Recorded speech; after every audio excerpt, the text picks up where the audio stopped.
Jami-Lee-Ross. Mr. Speaker, it's always good to go last in the general debate because you get to fix up some of the misstatements and the problems you hear from the other side. But I want to start with a theme that the Honourable Annette King started during her speech. She wanted to talk about slogans. Well, let me remind the Labor Party of some slogans. A slogan that applies perfectly to them. You can't teach an old dog new tricks. Mr. Speaker, we've apparently got a fresh face in the new Leader of the Opposition. We've apparently got some fresh policies coming along. Haven't heard very much anymore. They're actually so good that when David Shearer stood up, the Honourable David Cunliffe left the room and came back as soon as he finished. That's how much confidence the Labor Party has in their new leader, their fresh approach supposedly. But actually, Mr. Speaker, we've seen nothing new from Labor. They're back to their old recipes of borrow and hope.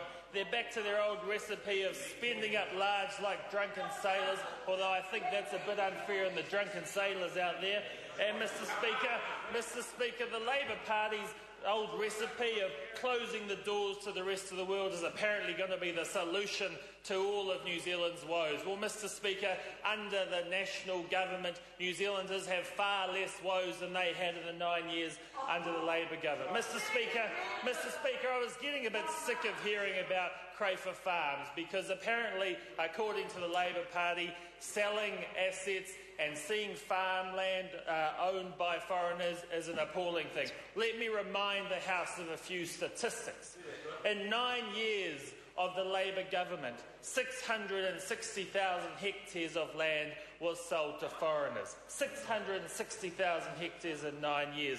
In 3 years of National, 100,000 hectares of land was sold to foreigners. Now, Mr. Speaker, if anyone wants to do the math, those figures show that the party opposite allowed twice as much land to be sold to foreigners than this party did in 3 years. So don't ever listen to the Labor Party saying that farmland being sold to foreigners is evil. I can see them putting their heads down because they don't like those figures. Mr. Speaker, that party opposite sold twice as much land to foreigners than this party did.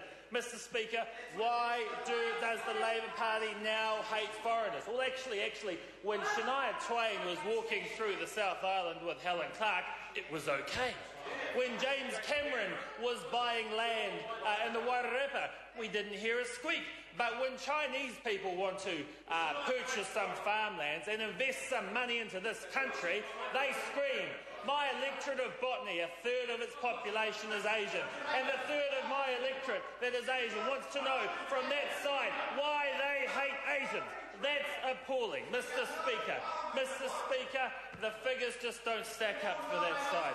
Mr. Speaker, this National Government has been talking this afternoon about the primary industry, and we've done a lot in the primary industry. We've reduced taxes across the board and cut the company tax. That helps the primary industry.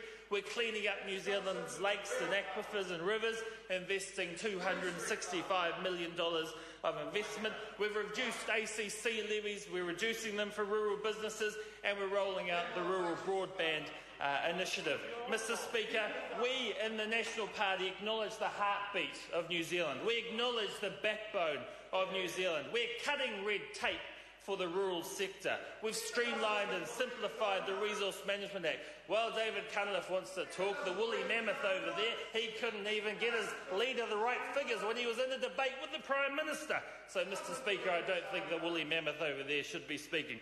Mr. Speaker, 72% of exports in this country come from primary industries. And one of the things that those primary industries require is an efficient port system. And, Mr. Speaker, we've seen some changes, some announcements being made today in Auckland about the port sector.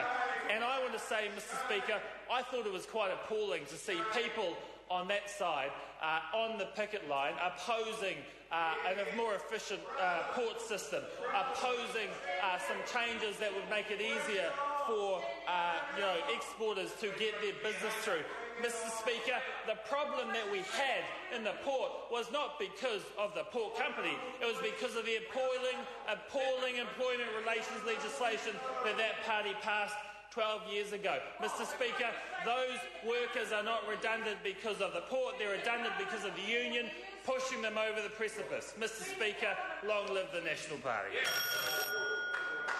Point of order, the Honourable David Cunliffe. I was reluctant to interrupt the member's most excellent speech, but I have to record for Hansard that it is inappropriate for a member to refer to the presence or absence of another member of the chamber, as you well know, sir. And also the reason that I was momentarily absent was to deal with an urgent matter with his colleague, the Honourable Kate Wilkinson.